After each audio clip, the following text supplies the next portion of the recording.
Capítulo 2. Os 7 princípios herméticos.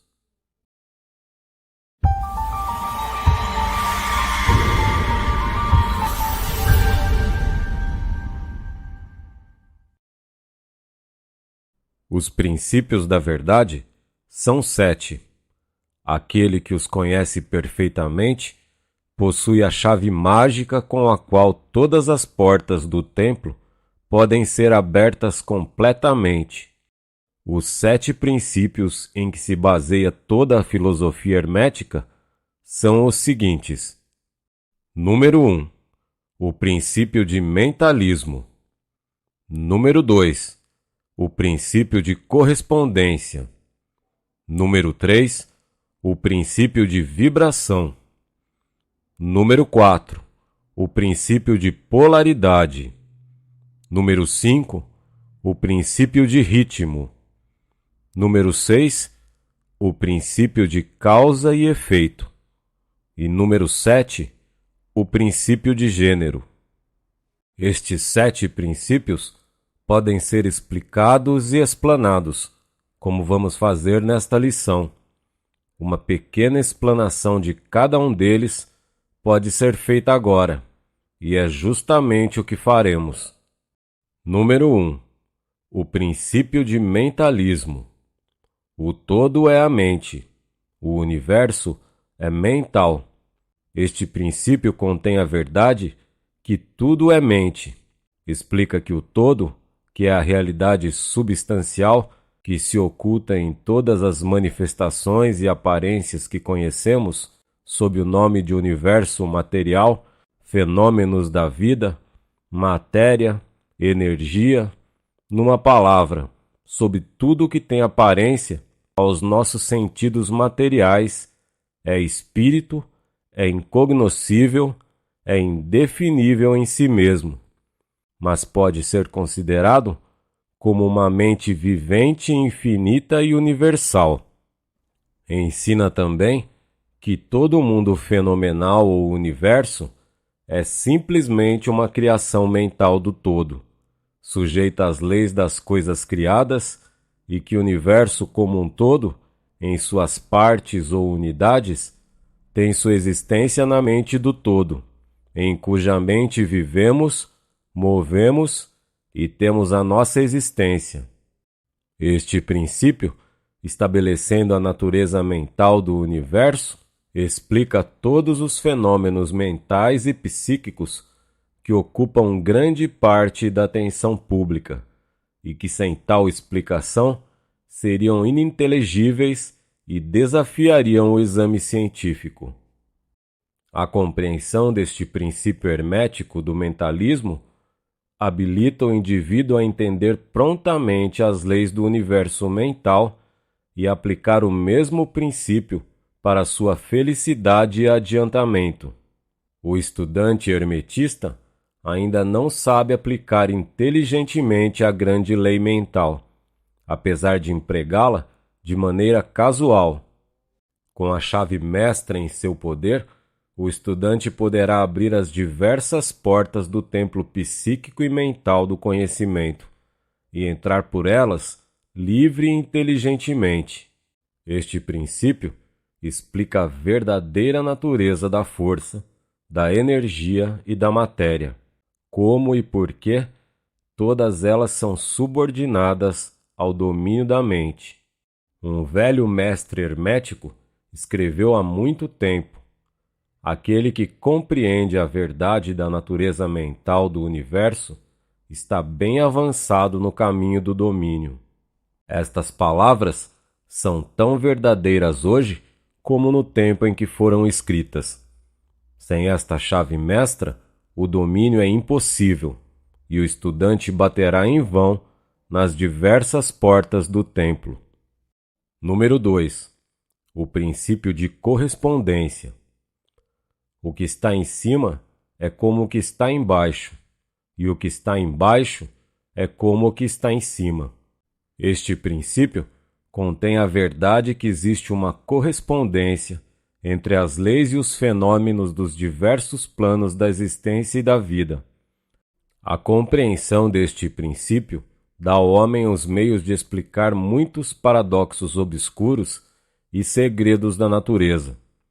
Existem planos fora dos nossos conhecimentos, mas quando lhes aplicamos o princípio de correspondência, chegamos a compreender muita coisa que de outro modo nos seria impossível de compreender. Este princípio é de aplicação e manifestação universal nos diversos planos do universo material, mental e espiritual. É uma lei universal. Os antigos hermetistas consideravam este princípio como um dos mais importantes instrumentos mentais, por meio dos quais o homem pode ver além dos obstáculos que encobrem à vista o desconhecido. O seu uso constante rasgava aos poucos o véu de Ísis, e um vislumbre da face da deusa podia ser percebido. Justamente do mesmo modo que o conhecimento dos princípios da geometria habilita o homem, enquanto estiver no seu observatório, a medir sóis longínquos, assim também o conhecimento do princípio de correspondência habilita o homem a raciocinar inteligentemente do conhecido ao desconhecido.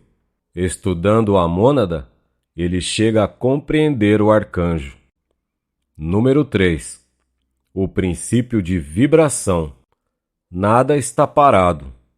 Tudo se move, tudo vibra. Este princípio encerra a verdade que tudo está em movimento. Tudo vibra, nada está parado.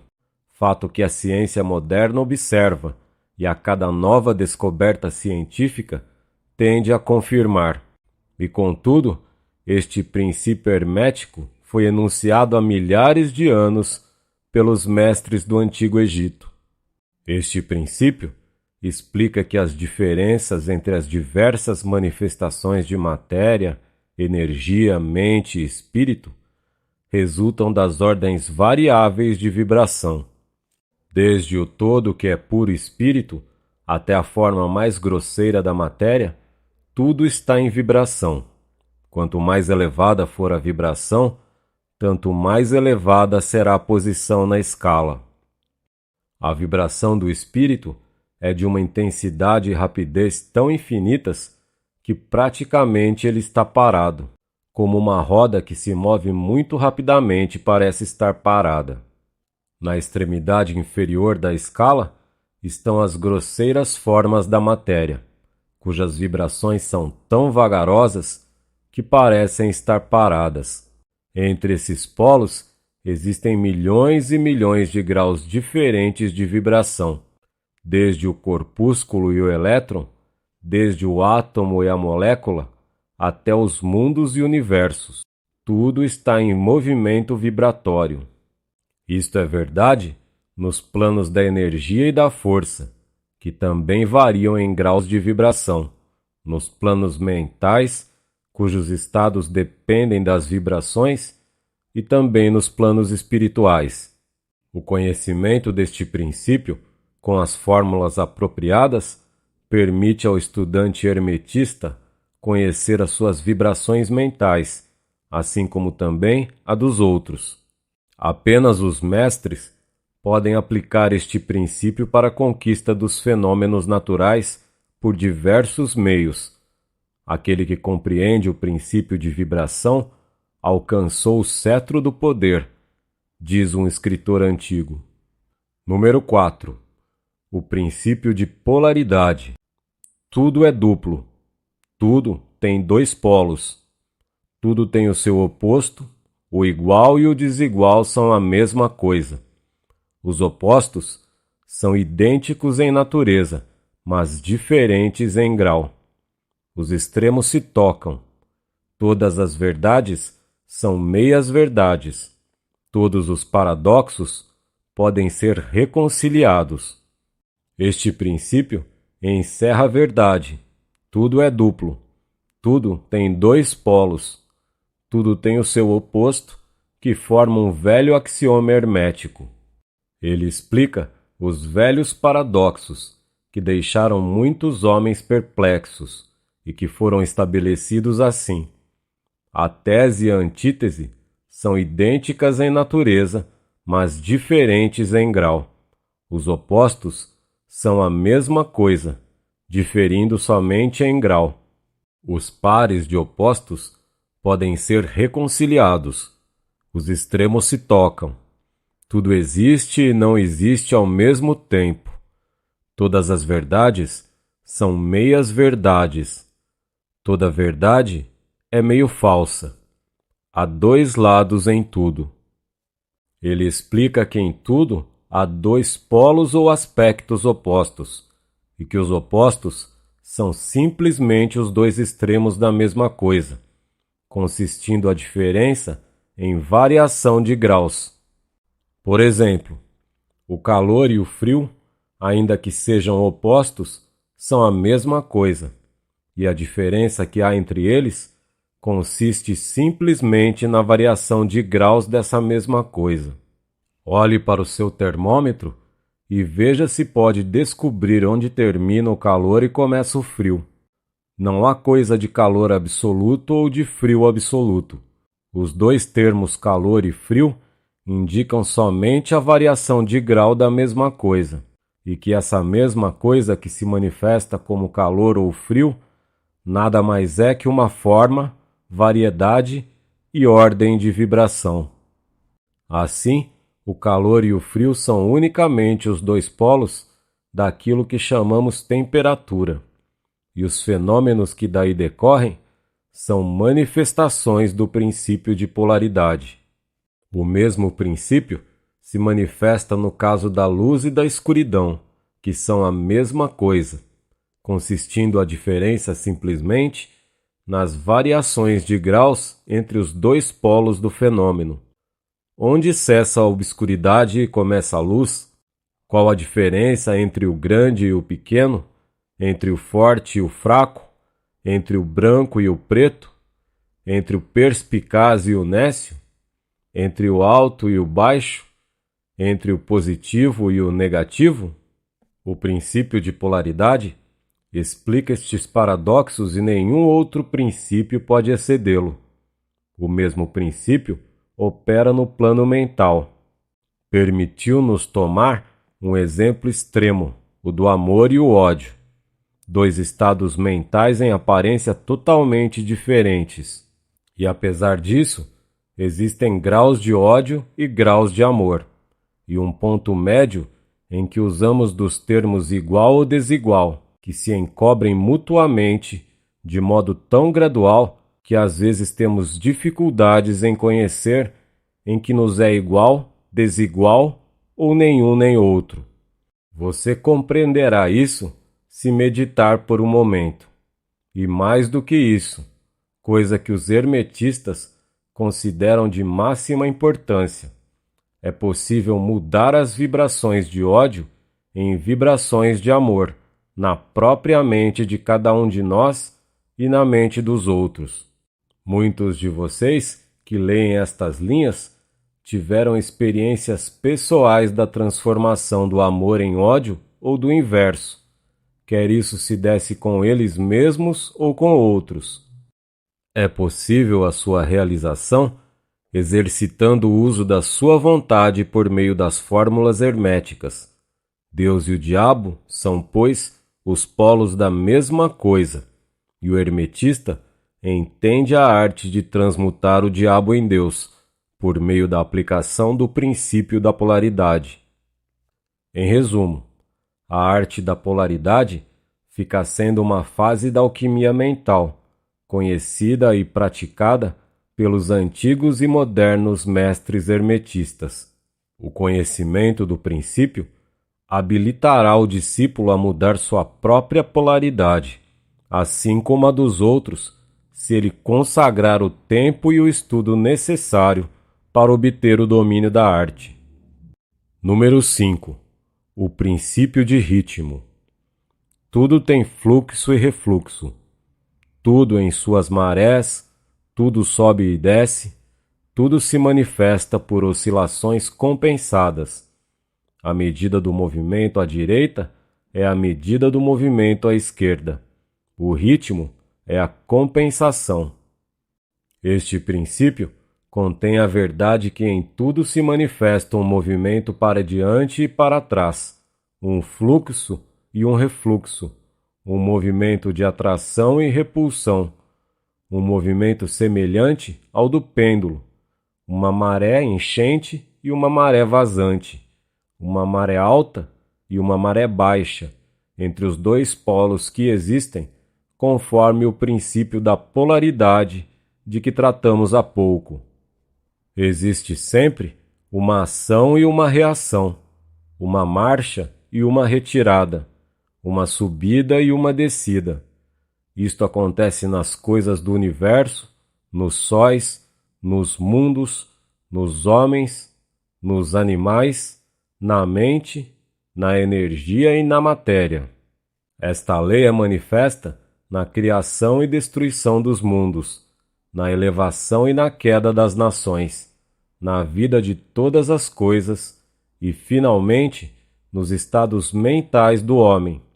E é com esses últimos que os hermetistas reconhecem a compreensão do princípio mais importante. Os hermetistas compreenderam este princípio reconhecendo a sua aplicação universal e descobriram também certos meios de dominar os seus efeitos no próprio eu, com o emprego de fórmulas e métodos apropriados. Eles aplicam a lei mental de neutralização. Eles não podem anular o princípio ou impedir as suas operações, mas aprenderam como se escapa dos seus efeitos na própria pessoa, até um certo grau que depende do domínio deste princípio. Aprenderam como empregá-lo em vez de serem empregados por ele.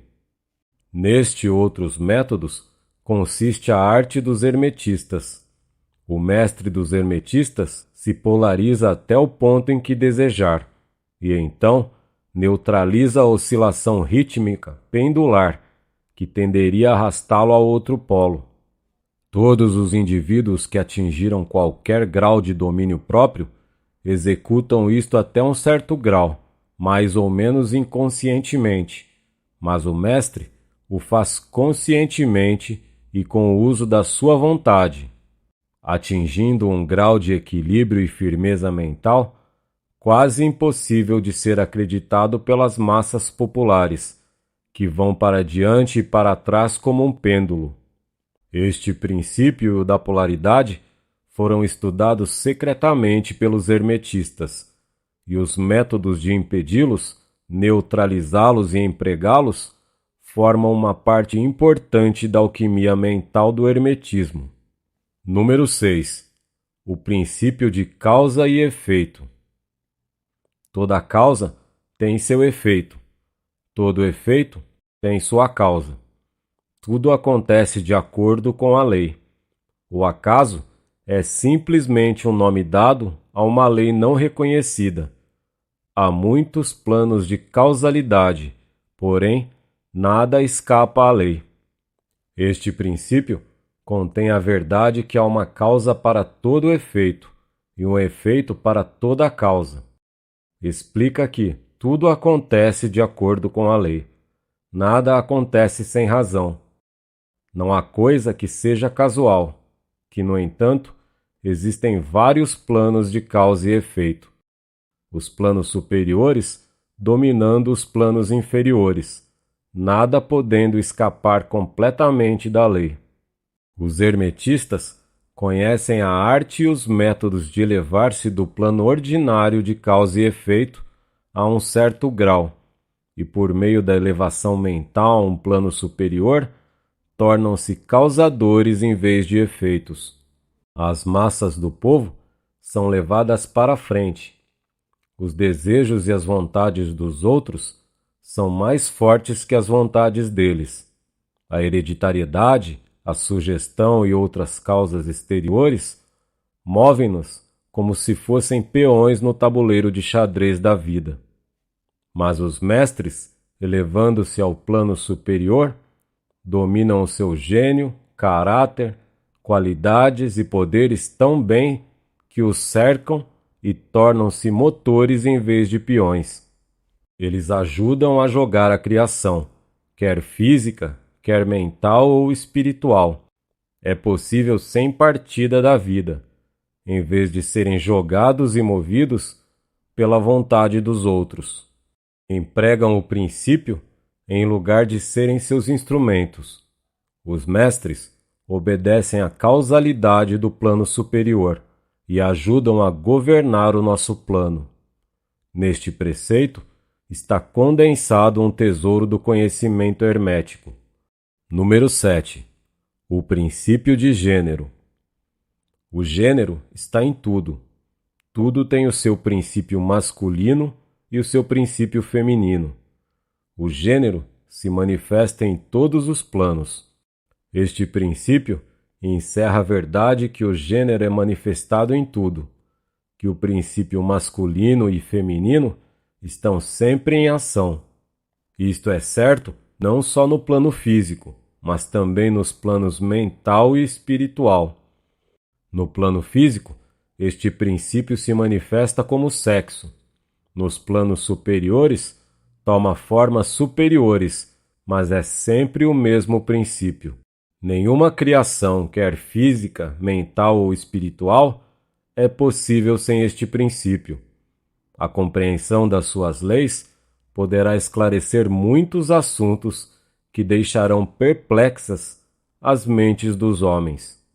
O princípio de gênero opera sempre na direção da geração, regeneração e criação. Todas as coisas e todas as pessoas contêm em si os dois elementos deste grande princípio.